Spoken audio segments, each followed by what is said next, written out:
Good evening friends. आज के lecture में कुछ और क्वेश्चंस हम डिस्कस करेंगे मैक्सिमम पावर ट्रांसफ़र थ्योरम पे।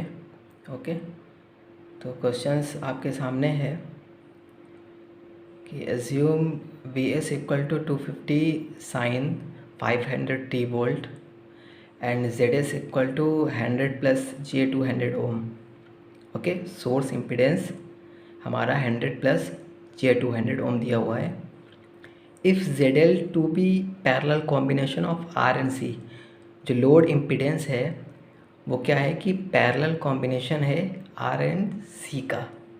ओके, देन क्या करना है कि then the value of R and C हमें फाइंड करना है such that maximum power transferred takes from source to load R respectively. Okay, हमें आर एंड सी की वैल्यू फाइंड करना है ताकि मैक्सिमम पावर डिलीवर लोड में हो सके। ओके, तो अभी क्या है कि लोड इम्पीडेंस हम अब तक देखते आ रहे कि कभी रेजिस्टिव है, ठीक है, कैपेसिटिव है, इस तरीके से। अभी क्या है, कॉम्बिनेशन है आर एंड सी का, पैरेलल कॉम्बिनेशन। ओके, कुछ में सीरीज़ कॉम्बिनेशन भी हो सकते हैं। Okay, different types of load हम यूज़ कर सकते हैं। तो इसमें क्या है, कॉम्बिनेशन हमारा पैरेलल दिया हुआ है। ओके, तो सबसे पहले क्या करेंगे, लोड इम्पीडेंस जो ZL है उसको लिखेंगे, पैरेलल कॉम्बिनेशन है आर एन सी का। देन ZL क्या लिखेंगे, आर पैरेलल में माइनस JXC। ओके, ZL यही है, combination of, parallel combination of register और कैपेसिटर का है। ओके, ये माइनस JXC कैपेसिटर के लिए और इंडक्टर के लिए JXL लिखते हैं। इसका डेरिवेशन है, ये किस तरीके से आता है माइनस JXC और इंडक्टर के लिए JXL, वो हम डेरिवेशन करेंगे एनर्जी के लिए और इसके लिए, तो हम उसमें फर्दर देखेंगे। ओके, अभी फाइनल अभी क्या है, इम्पीडेंस हमने आर और सी का पैरेलल लिखा है। ओके, अब इसको आर एंड सी के पैरेलल को हम सॉल्व करेंगे, R into minus JXC upon R minus JXC। इसी तरीके से हम पैरेलल में लिखते हैं, अगर R1 R2 पैरेलल होता है तो कैसे लिखते हैं, R1 R2 divided by R1 plus R2। Clear. अब हम क्या करेंगे, इसको फर्दर सॉल्व करना है। ठीक है, अब हम क्या करेंगे, इसको सॉल्व करने के लिए इसी का कॉन्जुगेट, ओके, ऊपर नीचे मल्टीप्लाई कर देंगे। कॉन्जुगेट मल्टीप्लाई करने से क्या होगा कि रियल और इमेजिनरी पार्ट में ये डिवाइड हो जाएगा। ओके, कभी भी इस तरीके से कॉम्प्लेक्स ऊपर नीचे दोनों तरफ रहेगा तो क्या करेंगे कि जो डिनोमिनेटर है उसका कॉन्जुगेट ऊपर नीचे मल्टीप्लाई कर लेंगे। उससे क्या होगा, रियल और इमेजिनरी में ये दो पार्ट में, रियल और इमेजिनरी में ये बन जाएगा। ओके, देन अब क्या करेंगे, R plus JXC upon R minus, sorry R plus, दोनों में बराबर बराबर करना है, are plus JXC। Okay,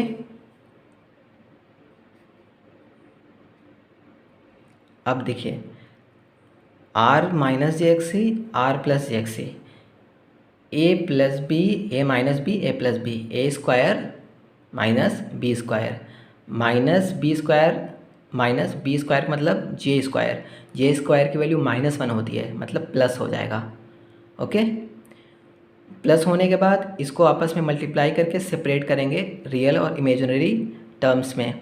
okay, then real imaginary terms में हम सेपरेट करेंगे RXC upon R square plus XC square आएगा, ये रियल टर्म में। ओके, माइनस इमेजिनरी टर्म में क्या आएगा, R square X C upon R square plus X C square.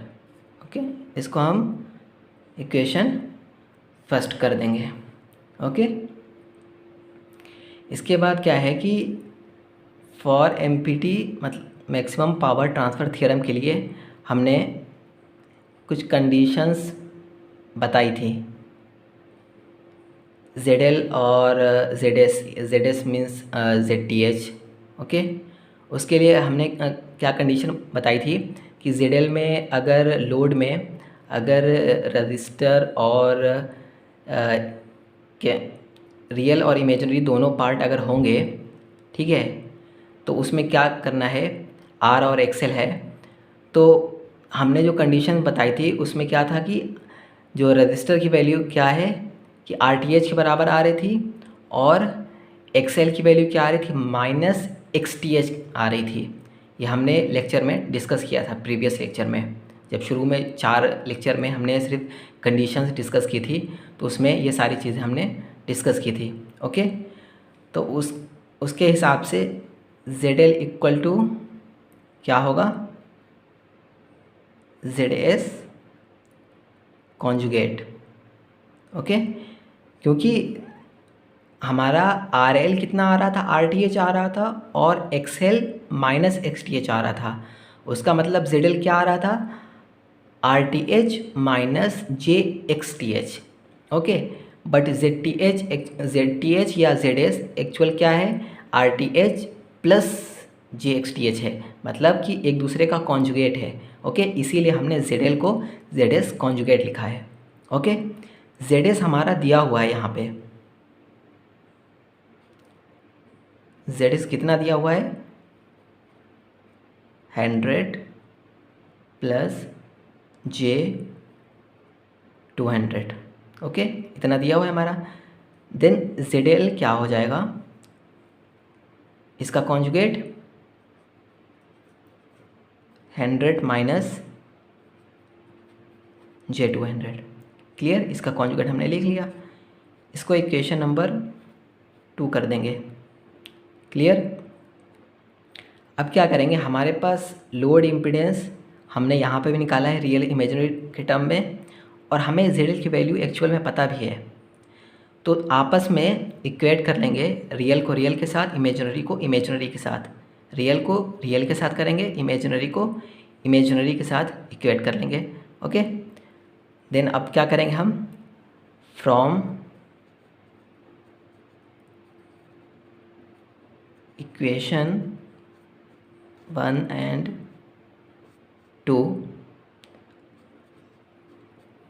RXC square upon R square plus XC square equal to 100 real का real के साथ। Okay, and R square XC upon R square plus XC square equal to 200 imaginary को imaginary के साथ।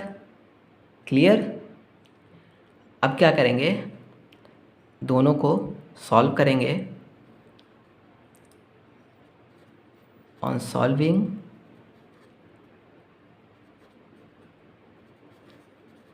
We get, इसको हम दोनों को सॉल्व करेंगे।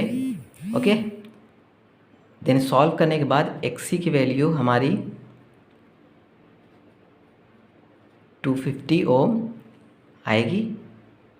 ओके, XC की वैल्यू 250 आ गई। C की वैल्यू निकालनी है, C इक्वल टू 1/ओमेगा XC इक्वल टू 1/ओमेगा C होता है, C इक्वल टू 1/ओमेगा XC हो जाएगा। ओमेगा हमारा कितना दिया हुआ है, 500 दिया हुआ है, 500। ओके, XC कितना दिया हुआ है, 250। इसको सॉल्व करेंगे तो हमारा कितना आएगा, 8 माइक्रोफैरड। ओके, यहाँ से हमारा सी आ गया, और इसी को सॉल्व करेंगे तो आर की वैल्यू भी, जब हमारे पास एक्स सी मिल गया, एक्स सी यहाँ से सॉल्व, एक्स सी की वैल्यू पुट करेंगे तो आर की वैल्यू यहाँ से निकल जाएगी। ओके, तो आर की वैल्यू हमारी यहाँ एक्स सी जब पुट करेंगे, एक्स सी 250 पुट करेंगे यहाँ से, देन उसको सॉल्व करेंगे, आर की वैल्यू हमारी आएगी 500। ओके, इसको सिंपली सॉल्व कर लेंगे, पहले दोनों इक्वेशन सॉल्व करके एक्स सी निकालेंगे। ओके, एक्स सी निकल गया तो सी इक्वल टू 1/ओमेगा एक्स सी, यहाँ से हमारा सी फाइंड हो जाएगा, और एक्स सी हमें पता है तो एक्स सी की वैल्यू यहाँ पुट करके सॉल्व करके ये हमारा आर की वैल्यू फाइंड हो जाएगी। ओके, तो अभी क्या देख रहे हैं कि जितने भी क्वेश्चन है जिसमें लोड डिफरेंट डिफरेंट है, रजिस्टिव है, ओके, इमेज प्योरली रिएक्टिव है, इस टाइप से कॉम्बिनेशंस है आर एन सी का, कुछ कॉम्बिनेशन आर एल इनके हो सकते हैं, सीरीज़ में हो सकते हैं, इस तरीके से ये चेंजेस होते जाएंगे। लेकिन क्या है कि जो हमने 4 लेक्चर शुरू में डिस्कस किए थे और सारी उनकी कंडीशंस डिस्कस की थी कि कौन कौन सी कंडीशंस होगी जिसमें लोड क्या क्या होगा, तो क्या क्या उसकी वैल्यू आएगी। ओके, आर एल की वैल्यू क्या आएगी, एक्स एल की वैल्यू क्या आएगी फाइनल, इस तरीके से। तो वो चीज़ें अगर ध्यान में रहेंगी तो इस टाइप के क्वेश्चन जो है वो आसानी से हम सॉल्व कर सकते हैं। क्लियर? तो आज के लेक्चर के लिए इतना ही, नेक्स्ट लेक्चर में कुछ और क्वेश्चंस हम डिस्कस करेंगे। Okay, thank you.